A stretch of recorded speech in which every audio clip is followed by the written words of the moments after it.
जय हिंद दोस्तों, आप सभी का स्वागत है एक बार फिर से आपके अपने YouTube चैनल यूनिक ज्ञान में। आज हम बीए थर्ड सेमेस्टर में लगे ध्रुव स्वामिनी नाटक का तृतीय अंक बहुत ही अच्छे तरीके से समझेंगे और जानेंगे, क्योंकि अगर हम नाटक को अच्छे से पढ़े रहेंगे तो हमारे हर क्वेश्चन सॉल्व हो जाएंगे अगर हमारे पेपर में आते हैं। तो चलिए देखते हैं हमारा तृतीय अंक कहाँ से स्टार्ट होता है।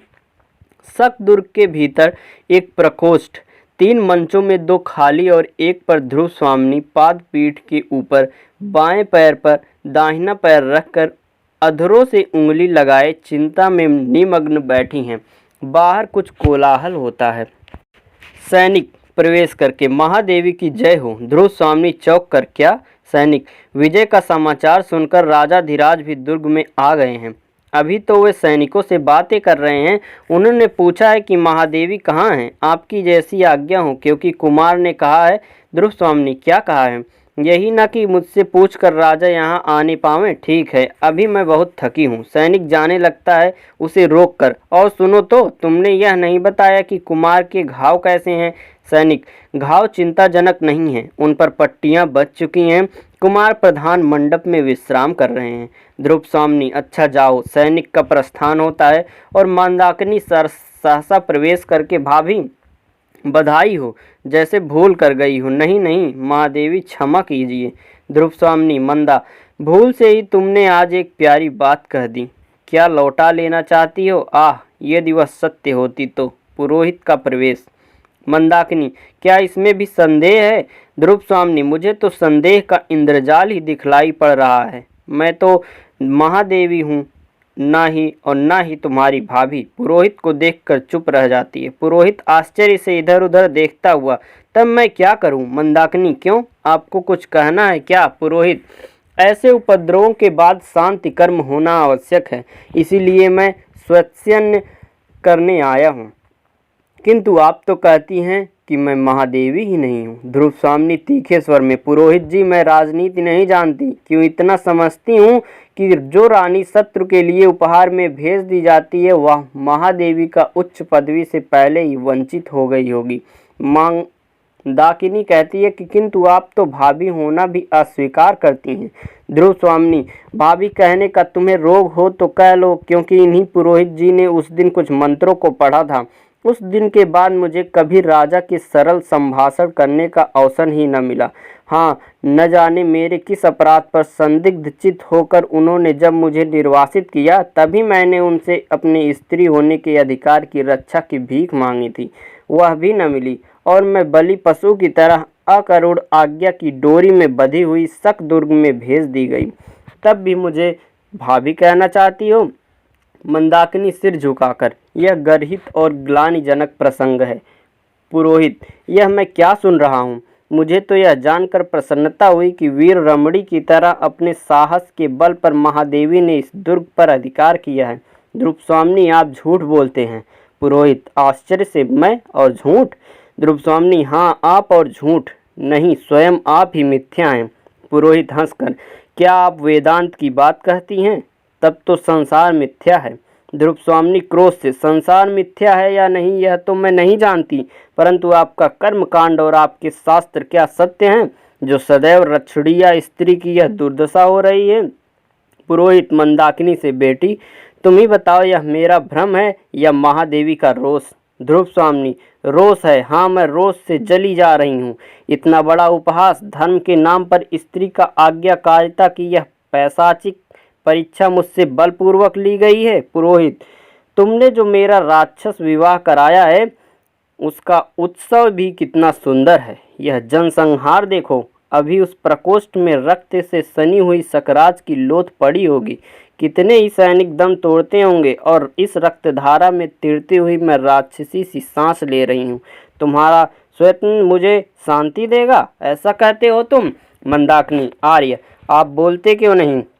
आप धर्म के नियामक हैं। जिन स्त्रियों को धर्म बंधन में बांधकर उनकी सम्मति के बिना आप उनका सब अधिकार छीन लेते हैं, तब क्या धर्म के पास कोई प्रतिकार, कोई संरक्षण नहीं रख छोड़ते, जिसे वह स्त्रियों अपनी आपत्ति में अवलंब मांग सकें?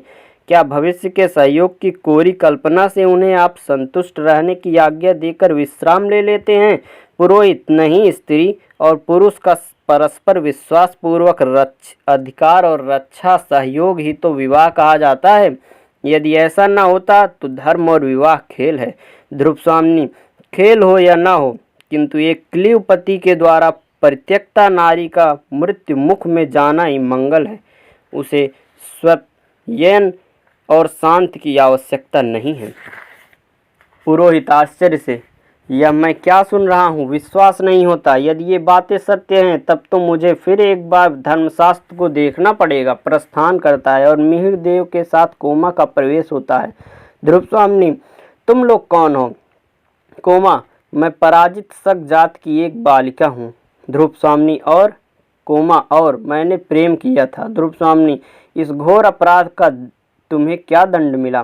कोमा, वही जो स्त्रियों को प्रायः मिला करता है, निराशा, निष्पीड़न और उपहास। रानी, मैं तुमसे भीख मांगने आई हूँ। ध्रुव स्वामिनी, शत्रुओं के लिए मेरे पास कुछ नहीं है। अधिक हठ करने पर दंड मिलना भी असंभव नहीं। मिहिरदेव दीर्घ निश्वास लेकर, पागल लड़की हो चुका ना, अब भी तू न चलेगी? कोमा सिर झुका लेती है। मंदाकिनी, तुम क्या चाहती हो? कोमा, रानी, तुम भी स्त्री हो, क्या स्त्री की व्यथा न समझोगी? आज तुम्हारी विजय का अहंकार तुम्हारे शाश्वत स्त्रीत्व को ढंक लेंगे, किंतु सबके जीवन में एक बार प्रेम की दीपावली जलती है। जली होगी अवश्य। तुम्हारे जीवन में वह आलोक का महोत्सव आया होगा जिसमें हृदय हृदय को पहचानने का प्रयत्न करता है, उदार बनता है और सर्वस्व दान करने का उत्सव रखता है। मुझे सकराज का शव चाहिए। ध्रुव स्वामिनी सोचकर, जलो। प्रेम के नाम पर जलाना चाहती हो तो तुम उस शव को ले जाकर जलाओ। जीवित रहने पर मालूम होता है कि तुम्हें अधिक शीतलता मिल चुकी है।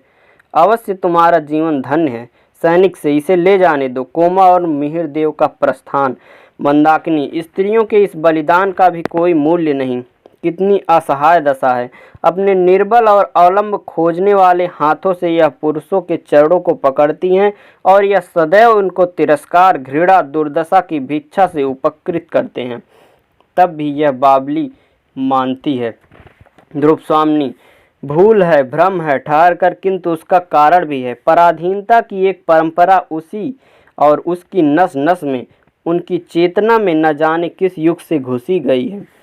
उन्हें समझकर भी भूल करनी पड़ती है। क्या यह मेरी भूल न थी? जब मुझे निर्वासित किया तब मैं अपनी आत्ममर्यादा के लिए कितना तड़प रही थी और राजाधिराज रामगुप्त के चरणों में रक्षा के लिए गिरी, पर कोई उपाय चला नहीं। चला ना।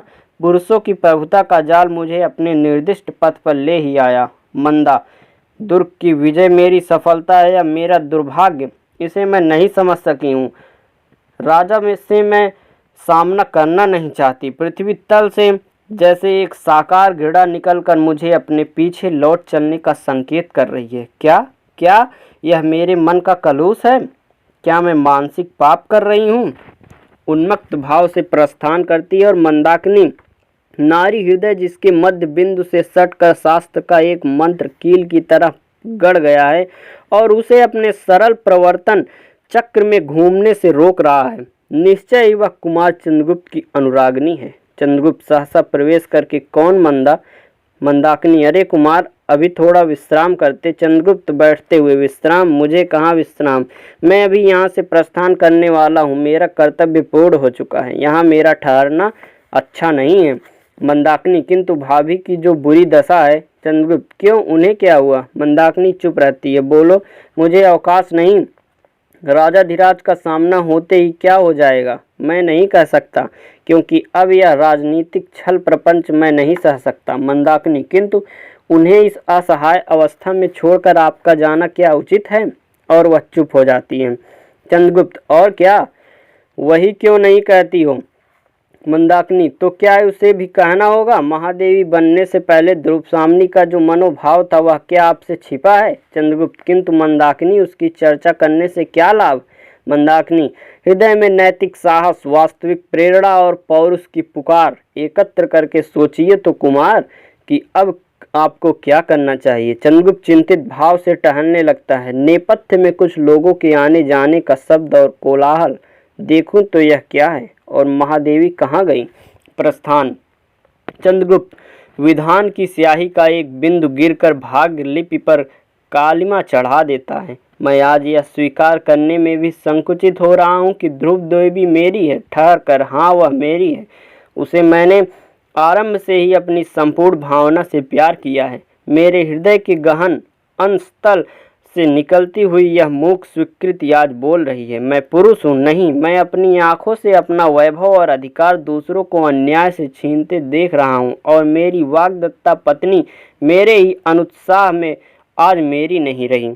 नहीं, यह सील का कपट, मोह और प्रवचना है। मैं जो हूँ वही तो नहीं स्पष्ट रूप से प्रकट कर सका। यह कैसी विडंबना है। विनय के एक आवरण में मेरी कायरता अपने को कब तक छिपा सकेगी। एक ओर से मंदाकिनी का प्रवेश, सकराज का शव लेकर जाते हुए आचार्य और उसकी कन्या का राजाधिराज के साथी सैनिकों ने वध कर डाला। ध्रुव स्वामी दूसरी ओर से प्रवेश करके हैं। सामंत कुमारों का प्रवेश, सामंत कुमार सब एक साथ ही। स्वामिनी, आपकी आज्ञा के विरुद्ध राजाधिराज ने निरीह शकों का संहार करवा दिया है। ध्रुव स्वामी, फिर आप लोग इतने चंचल क्यों हैं? राजा को आज्ञा देनी चाहिए और प्रजा को नतमस्तक होकर उसे मानना होगा। सामंत कुमार, किंतु अब वह असहाय है। राज सत्ता के अस्तित्व की घोषणा के लिए इतना भयंकर प्रदर्शन। मैं तो कहूँगा इस दुर्ग में आपकी आज्ञा के बिना राजा का आना अन्याय है। ध्रुव स्वामी, मेरे वीर सहायकों, मैं तो स्वयं एक परित्यक्ता और हतभागिनी स्त्री हूँ। मुझे तो अपनी स्थिति की कल्पना से भी क्षोभ हो रहा है। मैं क्या कहूँ? सामंत कुमार, मैं सच कहता हूँ, रामगुप्त जैसे राजपथ को कलुषित करने वाले मेरे हृदय में तनिक भी श्रद्धा नहीं है। विजय का उत्साह दिखाने वहाँ वे किस मुँह से आए, जो हिंसक, पाखंडी, छीव और क्लीव हैं। रामगुप्त सहसा शिखर स्वामी के साथ प्रवेश करके क्या कहा? फिर से तो कहना। सामंत कुमार, गुप्त काल के गौरव को कलंक कालिमा के सागर में निमज्जित करने वाले शिखर स्वामी, उसे बीच में ही रोककर चुप रहो। क्या तुम लोग किसी बहकावे में आवेश में आ गए हो? चंद्रगुप्त की ओर देखकर, कुमार, यह क्या हो रहा है? चंद्रगुप्त उत्तर देने की चेष्टा करके चुप रह जाता है। रामगुप्त, दुर्विनीत, पाखंडी, पामरों, तुम्हें इस धृष्टता और क्रूर दंड भोगना पड़ेगा। नेपथ्य की ओर देखकर, इन विद्रोहियों को बंदी करो। रामगुप्त के सैनिक आकर सामंत कुमारों को बंदी बनाते हैं। रामगुप्त का संकेत पाकर सैनिक लोग चंद्रगुप्त की ओर भी बढ़ते हैं। चंद्रगुप्त श्रृंखला में बच जाता है। ध्रुव स्वामी, कुमार, मैं कहती हूँ तुम प्रतिवाद करो। किस अपराध के लिए यह दंड ग्रहण कर रहे हो? चंद्रगुप्त एक दीर्घ निश्वास लेकर चुप रह जाता है। रामगुप्त हंसकर, कुचक्र करने वाले क्या बोलेंगे? ध्रुव स्वामी, और जो लोग बोल सकते हैं, जो अपनी पवित्रता और दुंदुभी बजाते हैं, वे सब के सब साधु हैं। चंद्रगुप्त से, कुमार, तुम्हारी जिह्वा पर कोई बंधन नहीं। कहते क्यों नहीं? मेरा यही अपराध है। मैंने कोई अपराध नहीं किया। रामगुप्त, महादेवी। ध्रुव स्वामी उसे न सुनते हुए चंद्रगुप्त से, झटक दो इन लौ श्रृंखलाओं को। यह मिथ्या ढोंग कोई नहीं सहेगा, तुम्हारा क्रुद्ध दुर्दैव भी नहीं। रामगुप्त डांट कर, महादेवी, चुप रहो। ध्रुव स्वामी तेजस्विता से, कौन महादेवी? राजा, क्या अब भी मैं महादेवी ही हूँ? तो जो सकराज की सैया के लिए कृत दासी की तरह भेजी गई, वह भी महादेवी? आश्चर्य। शिखर स्वामी, देवी, इस राजनीतिक चातुरी में जो सफलता है। ध्रुव स्वामी पैर पटक कर, चुप रहो प्रवंचना के पुतले, स्वार्थ के घृणित प्रपंच, चुप रहो। रामगुप्त, तो तुम महादेवी नहीं हो ना? ध्रुव स्वामी, नहीं, मनुष्य की दी हुई उपाधि में लौटा देती हूँ। रामगुप्त, और मेरी सहधर्मिणी? ध्रुव स्वामी, धर्म ही इसका निर्णय करेगा। रामगुप्त, क्या इसमें भी संदेह है? ध्रुव स्वामी, उसे अपने हृदय से पूछिए कि क्या मैं वास्तव में सहधर्मिणी हूँ? पुरोहित का प्रवेश, सामने सबको देखकर चौंक उठता है। शिखर स्वामी उसे चले जाने का संकेत करता है। पुरोहित, नहीं, मैं नहीं जाऊंगा। प्राणी मात्र के अंतःस्थल में जागृत रहने वाले महान विचारक धर्म की आज्ञा मैं टाल ना सकूंगा। अभी जो प्रश्न है अपनी गंभीरता में भीषण होकर आप लोगों को विचलित कर रहा है, मैं ही उसका उत्तर देने का अधिकारी हूँ। विवाह का धर्मशास्त्र से घनिष्ठ संबंध है। ध्रुव स्वामी, आप सत्यवादी ब्राह्मण हैं, कृपा करके बतलाइए। शिखर स्वामी विनय पूर्वक उसे रोककर, मैं समझता हूँ कि यह विवाद अधिक बढ़ाने से कोई लाभ नहीं। ध्रुव स्वामी, नहीं, मेरी इच्छा इस विवाद का अंत करने की है। आज यह निर्णय हो जाना चाहिए कि मैं कौन हूँ। रामगुप्त, धर्म स्वामिनी, ध्रुव स्वामिनी, निर्लज्जता की भी एक सीमा होती है। ध्रुव स्वामिनी, मेरी निर्लज्जता का दायित्व क्लीब पर पुरुष का है। स्त्री की लज्जा लूटने वाले दस्यु के लिए मैं कुछ नहीं हूँ। रामगुप्त, रोक कर चुप रहो। तुम्हारा पर पुरुष में अनुरक्त हृदय अत्यंत कलुषित हो गया है। तुम काल सर्पिणी सी स्त्री हो। ओह, तुम्हें धर्म का तनिक भी भय नहीं। शिखर, इसे भी बंदी करो। पुरोहित, ठहरिए महाराज, ठहरिए, धर्म की ही बात मैं सोच रहा था। शिखर स्वामी क्रोध से, मैं कहता हूँ तुम चुप न रहोगे तो तुम्हारी भी यही दशा होगी। सैनिक आगे बढ़ता है। मंदाकिनी उसे रोककर, महाराज, पुरुषार्थ का इतना बड़ा प्रहसन, अबला पर ऐसा अत्याचार, यह गुप्त सम्राट के लिए शोभा नहीं देता। रामगुप्त, सैनिक से क्या देखते हो जी? सैनिक आगे बढ़ता है और चंद्रगुप्त आवेश में आकर लौ श्रृंखला तोड़ डालता है। सब आश्चर्य और भय से देखते हैं। चंद्रगुप्त, मैं भी आज समुद्रगुप्त का पुत्र हूँ। और शिखर स्वामी, तुम यह अच्छी तरह जानते हो कि मैं ही इनके द्वारा निर्वाचित युवराज भी हूँ। तुम्हारी नीचता अब असहाय है। तुम अपने राजा को लेकर इस दुर्ग से सकुशल बाहर चले जाओ। यहाँ अब मैं ही सकराज के समस्त अधिकारों का स्वामी हूँ। रामगुप्त भयभीत होकर चारों ओर देखता हुआ, क्या? ध्रुव स्वामी चंद्रगुप्त से, यही तो कुमार। चंद्रगुप्त सैनिक को डपट कर, इन सामंत कुमारों को मुक्त करो। सैनिक वैसा ही करते हैं और शिखर स्वामी के संकेत से रामगुप्त धीरे धीरे भय से पीछे हटता हुआ बाहर चला जाता है। शिखर स्वामी, कुमार, इस कला को मिटाने के लिए हम लोगों को परिषद का निर्णय माननीय होना चाहिए। मुझे आपके आधिपत्य से कोई विरोध नहीं है, किंतु सब काम विधान के अनुकूल होना चाहिए। मैं कुल वृद्धों को और सामंतों को जो यहाँ उपस्थित हैं लिवा जाने चाहता हूँ। प्रस्थान। सैनिक लोग और भी मंच ले आते हैं और सामंत कुमार अपने खड्गों को खींचकर चंद्रगुप्त के पीछे खड़े हो जाते हैं। ध्रुव स्वामी और चंद्रगुप्त परस्पर एक दूसरे को देखते हुए खड़े रहते हैं। परिषद के साथ रामगुप्त का प्रवेश। सब लोग मंच पर बैठते हैं। पुरोहित, कुमार, आसन ग्रहण कीजिए। चंद्रगुप्त, मैं अभियुक्त हूँ। शिखर स्वामी, बीती हुई बातों को भूल जाने में ही भलाई है। भाई भाई की तरह गले से लगकर गुप्त कुल को गौरव बढ़ाइए। चंद्रगुप्त, अमात्य, तुम गौरव किसको कहते हो? वह है कहीं रोग जर्जर शरीर पर अलंकारों की सजावटी मलिनता और कलुष की ढेर सारी बाहरी कुमकुम केसर का लेप गौरव नहीं बढ़ाता। कुटिलता की प्रतिमूर्ति, बोलो, मेरी वाग्दत्ता पत्नी और पिता द्वारा दिए हुए मेरे सिंहासन का अपहरण किसके संकेत से हुआ और छल से? रामगुप्त, यह उन्मुक्त प्रलाप बंद करो। चंद्रगुप्त, तुम मेरे भाई ही हो ना? मैं तुमको क्षमा करता हूँ। चंद्रगुप्त, मैं उसे मांगता ही नहीं और क्षमा देने का अधिकार भी तुम्हारा नहीं रहा। आज तुम राजा नहीं हो। तुम्हारे पाप प्रायश्चित की पुकार कर रहे हैं। न्यायपूर्ण निर्णय लेने के लिए प्रतीक्षा करो। अब अभियुक्त बनकर अपराधों को सुनो। मंदाकिनी ध्रुव स्वामी को आगे खींचकर, यह है गुप्त कुल की वधू। रामगुप्त, मंदाकिनी, राजा का भय मंदा का गला नहीं घोट सकता। तुम लोगों को यदि कुछ भी बुद्धि होती तो इस अपनी कुल की मर्यादा नारी को शत्रु के दुर्ग में यो न भेजते। भगवान ने स्त्रियों को उत्पन्न करते ही अधिकारों से वंचित नहीं किया है, किंतु तुम लोगों की दस्य वृत्ति ने इन्हें लूटा है। इस परिषद में मेरी प्रार्थना है कि आर्य समुद्रगुप्त का विधान तोड़कर जिन लोगों के राज किलविश किया हो उन्हें दंड मिलना चाहिए। शिखर स्वामी, तुम क्या कह रही हो? मंदाकिनी, मैं तुम लोगों की नीचता की गाथा सुन रही हूँ। अनार्य, सुन नहीं सकते?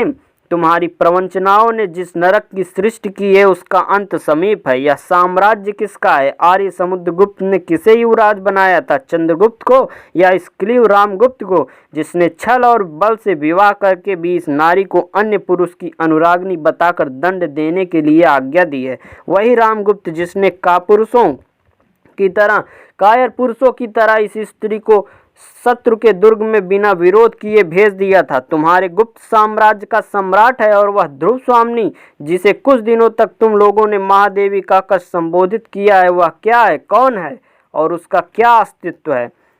कहीं धर्मशास्त्र हो तो उसका मुंह खुलना चाहिए। पुरोहित, शिखर, मुझे अब भी बोलने दोगे या नहीं? मैं राज्य संबंध कुछ नहीं कहना चाहता, वह तुम्हारी राजनीति जाने, किंतु इस विवाह के संबंध में तो मुझे कुछ कहना ही चाहिए। गुप्त कुल का एक वृद्ध, कहिए देव, आप ही तो धर्मशास्त्र के प्रमुख हैं। पुरोहित, विवाह की विधि ने देवी ध्रुव स्वामी और रामगुप्त को एक भ्रांतिपूर्ण बंधन में बांध दिया है। धर्म का उद्देश्य इस तरह पद दलित नहीं किया जा सकता। माता और पिता के प्रमाण के कारण इस धर्म विवाह केवल परस्पर द्वेष से टूट नहीं सकते, परंतु यह संबंध उन प्रमाणों से भी विहीन है। और भी रामगुप्त को देखकर यह रामगुप्त मृत है, प्रवजित है नहीं, पर गौरव से नट, आचरण से पतित और कर्मों से राजकिल्विसी क्लीव है। ऐसी अवस्था में रामगुप्त का ध्रुवस्वामिनी पर कोई अधिकार नहीं। रामगुप्त खड़ा होकर क्रोध से, मूर्ख, तुमको मृत्यु का भय नहीं? पुरोहित, तनिक भी नहीं। ब्राह्मण केवल धर्म से भयभीत है, अन्य किसी भी शक्ति को वह तुच्छ समझता है। तुम्हारे वधिक मुझे धार्मिक सत्य कहने से रोक नहीं सकते। उन्हें बुलाओ, मैं प्रस्तुत हूँ। मंदाकिनी, धन्य हो ब्रह्मदेव शिखर स्वामी, किंतु निर्भीक पुरोहित, तुम क्लीव शब्द का प्रयोग कर रहे हो। पुरोहित हंसकर, राजनीतिक दस्यु, तुम शास्त्रार्थ न करो क्लीव।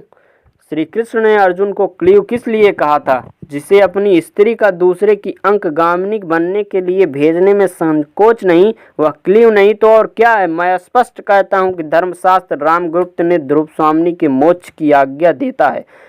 परिषद के सब लोग अनार्य, अपतित क्लीव रामगुप्त गुप्त साम्राज्य के पवित्र राज सिंहासन पर बैठने का अधिकारी नहीं है। रामगुप्त सशंक और भयभीत सा इधर उधर देखकर, तुम सब पाखंडी हो, विद्रोही हो। मैं अपने न्यायपूर्ण अधिकार को तुम्हारे जैसे कुत्तों के भौंकने पर न छोड़ दूंगा। शिखर स्वामी, किंतु परिषद का विचार तो मानना होगा। रामगुप्त रोने के स्वर में, शिखर, तुम भी ऐसा कहते हो? नहीं, मैं यह न मानूंगा। ध्रुवस्वामिनी, रामगुप्त, तुम अभी इस दुर्ग के बाहर जाओ। रामगुप्त, यह परिवर्तन, तो मैं सचमुच क्लीव हूँ क्या? धीरे धीरे हटता हुआ चंद्रगुप्त के पीछे पहुंचकर उसे कटान निकालकर मारना चाहता है। चंद्रगुप्त को विपन्न देखकर कुछ लोग चिल्ला उठते हैं। जब तक चंद्रगुप्त घूमता है तब तक एक सामंत कुमार और रामगुप्त पर प्रहार करके चंद्रगुप्त की रक्षा कर लेता है। रामगुप्त गिर पड़ता है। सामंत कुमार, राजा धीराज चंद्रगुप्त की जय हो। परिषद, महादेवी ध्रुवस्वामिनी की जय हो। और यहीं ध्रुवस्वामिनी नाटक का अंत होता है और ध्रुवस्वामिनी और चंद्रगुप्त का विवाह हो जाता है। चंद्रगुप्त राजा बनता है। तो यहीं पर वीडियो समाप्त होती है। धन्यवाद, मिलते हैं अगले वीडियो में।